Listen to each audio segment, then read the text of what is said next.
কংগ্রেসের ভেতরে হঠাৎ করেই শুরু হয়েছে এক বিরাট রাজনৈতিক অশান্তি। একের পর এক সাংসদ ও বিধায়কদের দল ছাড়ার খবরের মাঝে এবার বড় ধাক্কা এসেছে তৃণমূল শিবিরে। প্রাক্তন মুখ্যমন্ত্রী তথা তৃণমূল নেত্রী মমতা বন্দ্যোপাধ্যায়ের অত্যন্ত কাছের মানুষ সুদীপ বন্দ্যোপাধ্যায় আচমকা দল ছেড়ে বিক্ষুব্ধ নেতাদের সঙ্গে হাত মিলিয়েছেন। সুদীপ বন্দ্যোপাধ্যায়ের এই হঠাৎ দলবদলের পর থেকেই রাজ্য রাজনীতিতে একটা প্রশ্ন ঘুরপাক খাচ্ছে। সবার নজর এখন আটকে রয়েছে সুদীপ বাবুর স্ত্রী তথা তৃণমূল বিধায়ক নয়না বন্দ্যোপাধ্যায়ের ওপর। স্বামী দল ছাড়লেও অভিনেত্রী তথা বিধায়ক নয়না বন্দ্যোপাধ্যায় এখন কি করবেন?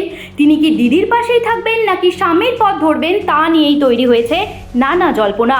এই চরম উত্তেজনার মাঝেই আগুনে ঘি ঢেলে দিয়েছেন তৃণমূল নেতা কুণাল ঘোষ। সুদীপ ও নয়না বন্দ্যোপাধ্যায়কে তীব্র আক্রমণ করে কুণাল ঘোষ কটাক্ষ করেছেন যে সুদীপ বন্দ্যোপাধ্যায়ের অন্য দলে যাওয়া মানে আসলে বিজেপির মার্কেটিং বিরাট সাফল্য এবং এটা যেন buy one get one free অফারের মতো ব্যাপার। কুণাল ঘোষ সোশ্যাল মিডিয়ায় এক বিস্ফোরক পোস্টে আরও দাবি করেছেন কিছুদিন আগেই নাকি সুদীপ বন্দ্যোপাধ্যায় হোয়াটসঅ্যাপে মমতা বন্দ্যোপাধ্যায়ের কাছে নতুন গাড়ি কেনার জন্য দলের থেকে টাকা চেয়েছিলেন। মমতা বন্দ্যোপাধ্যায় বিশ্বাস করেছেন, আমাদের অনেকের আপত্তি না শুনেও তিনি যে আস্থা রেখেছেন, পথ দিয়েছেন, তো বিশ্বাস করি দেয়। আবার সুদীপ বন্দ্যোপাধ্যায় যাওয়া মানে তো buy one get one free. BJP মার্কেটিংয়ে তো বিরাট সাকসেস। মানে শুধু সুদীপ বন্দ্যোপাধ্যায় একটা পরচুলোওয়ালা একটা ওরকম একটা অদ্ভুত টাইপের লোক পাওয়া গেল তাই নয়, তার সঙ্গে একটা ভ্রাম্যমান বিউটি পার্লার পাওয়া যাবে। হ্যাঁ, ফলে buy one get one free.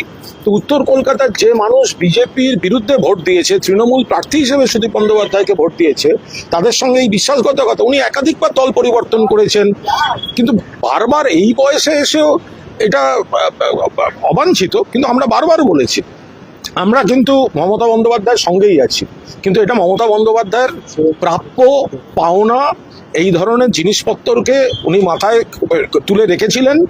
এবং এই যে তাপস রায়কে চলে যেতে হলো, কেন যেতে হয়েছে? তাপস রায়ের মতো একটা দক্ষ নেতা। এই সুদীপ বন্দ্যোপাধ্যায় হোয়াটসঅ্যাপ করে করে কেঁদে কেঁদে বলেছেন মমতা আমাকে উত্তর কলকাতার সভাপতি আবার করে দাও। সজল ঘোষ, তার বাড়িতে পুলিশ দিয়ে দরজা ভাঙানো হয়েছে, একমাত্র কুণাল ঘোষ টুইট করে প্রকাশ্যে প্রতিবাদ করে আমি দলের লাথি ঝাঁটা খেয়েছি সেদিনকে। এগুলো কারা করেছে? এই ওখানকার যারা এইসব লোকজন। আর আজকে আমাকে সাসপেন্ড করা হয়েছিল কেন? আমি বলেছিলাম মানুষ হিসেবে তাপস রায় ভালো, আমাদের দলের প্রার্থী সুদীপ বন্দ্যোপাধ্যায়, তাহলে আর মানুষ হিসেবে তাপস রায় ভালো আমি বলেছিলাম, আমাকে সাসপেন্ড করে দেওয়া হয়েছিল। আজকে দেখুন কে ভালো কে খারাপ। আর ও তো দুদিন আগে আমায় ফোন করেছিল, মমতার বাড়িতে সিআইডি গেছে, তুমি কোথায়? মমতা বন্দ্যোপাধ্যায়ের বাড়ি এখানে। বললো নয়না যাচ্ছে। তো নয়না দিয়ে আর এখানে এসে পৌঁছয়নি, সুদীপদা ভূপেন্দ্র যাদবের বাড়ি পৌঁছে গেছে। দেখুন, এটা পরিষ্কার গভীর তদন্ত হওয়া উচিত যে সুরেন্দ্রনাথ কলেজের ওখান থেকে নাকি সব উইয়ে খাওয়া টাকা পাওয়া গেছিল। সব টাকাটা উইয়ে খেয়েছে নাকি অন্য সব মানে মানে মানে দু হাত দু পা থাকা প্রাণীও খেয়েছে, সেগুলো একদম গভীর তদন্ত হওয়া উচিত। যে সুরেন্দ্রনাথ কলেজের এত বড় স্ক্যাম ধরা পড়ছে এবং তারপরেই নানা রকম যাতায়াত তৈরি হচ্ছে, কিন্তু সুরেন্দ্রনাথ কলেজ ঘিরে একদম গভীর তদন্ত হওয়া উচিত। কারা তার মধ্যে ছিলেন, তারা কাদের কাছে ছিলেন, এগুলো তো তদন্ত হওয়া উচিত। বেলেঘাটের বিধায়ক আপনি, এখন থেকে আপনার আগের বিধায়ক এবং ওখানকার যারা কাউন্সিলর শোনা যায় বা ওখানকার যারা মাস্তান রয়েছে বাবু রয়েছে তাদের কাছ থেকে কি নিয়মিত তিনি পয়সা পেতেন? সে তো তারা বলতে পারবে, আমি কাউকে দিইও নি, কাউকে নিয়েও নি। তো সুতরাং সুদীপ বন্দ্যোপাধ্যায় তিনি বলতে পারবেন যে তিনি তাদের কি করেছেন, তাদের কিভাবে তার সঙ্গে তাদের ইকুয়েশন কি ছিল। কিন্তু রাজনৈতিকভাবে সুদীপবাবু জীবনে এতবার দলবদল করেছেন, মমতা বন্দ্যোপাধ্যায়ের সঙ্গেও করেছেন, তারপরেও মমতা বন্দ্যোপাধ্যায় উজাড় করে তাকে সম্মান টম্মান সব দিয়েছেন। তারপরে যা ঘটেছে এগুলো মমতা বন্দ্যোপাধ্যায়ের পাওনা, এইসব মানে প্রাপ্য ছিল। এই লোকগুলোকে উজাড় করে দিয়েছেন। তো সুখের সময় এরাই ক্ষমতা আঁকড়ে বসেছিল, এবং যখন দলের একটু কঠিন সময় হলো তখন কর্মীদের পাশে না থেকে আমি কিভাবে নিজেকে বাঁচাবো, নিজের বউয়ের ভবিষ্যৎ কি হবে, আমি বললাম না buy one get one free. একজন মহিলা বিধায়ককে জড়িয়ে এই ধরনের buy one get one free মন্তব্য এবং আক্রমণাত্মক পোস্ট আসার পর স্বাভাবিকভাবেই তোলপাড় শুরু হয়েছে রাজনৈতিক মহলে।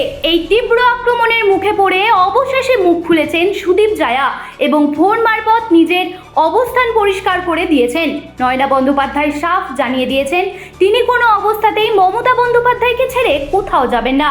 দিদি যদি তাকে তাড়িয়েও দেন তবে তিনি অনাথের মতো ঘুরবেন, কিন্তু নিজের থেকে দিদির হাত ছাড়বেন না। তিনি স্পষ্ট করে দিয়েছেন যে স্বামী সুদীপ বন্দ্যোপাধ্যায় কী করেছেন সেটা সম্পূর্ণ তার ব্যক্তিগত ব্যাপার এবং এই সিদ্ধান্তের সঙ্গে নয়নার কোনো মিল নেই। এর পাশাপাশি মহিলা হিসাবে তাকে যেভাবে নিচু করে কথা বলা হয়েছে তার বিরুদ্ধে ক্ষোভ উগড়ে দিয়ে কুণাল ঘোষের নামে দলের কাছে নালিশ জানাতে চলেছেন তিনি। অর্থাৎ সব মিলিয়ে নয়না বন্দ্যোপাধ্যায় স্পষ্ট করে দিয়েছেন যে তিনি আদি তৃণমূলেই আছেন এবং দিদির সঙ্গেই থাকবেন। তবে কুণাল ঘোষের এই লাগাতার ও চাঞ্চল্যকর মন্তব্যের পর দল তার বিরুদ্ধে কী ব্যবস্থা নেয় এখন সেই দিকেই তাকিয়ে রয়েছেন তিনি। দলের সিদ্ধান্তের ওপর ভিত্তি করেই তিনি নিজের পরবর্তী পদক্ষেপ ঠিক করবেন। একদিকে সুদীপের দলবদল ও তার বিরুদ্ধে ওঠা কোটি টাকার আর্থিক সুবিধা নেওয়ার অভিযোগ, আর অন্যদিকে প্রাক্তন মুখ্যমন্ত্রীর প্রতি নয়নার এই অটুট ভালোবাসা। শেষ পর্যন্ত এই রাজনৈতিক লড়াই কোন দিকে মোড় নেয় সেটাই এখন দেখার বিষয়। জ্যোতি সরকারের রিপোর্ট, হেডলাইন্স কলকাতা।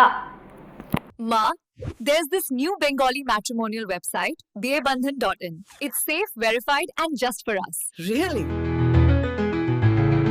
देर न करें, आज ही रजिस्टर करें।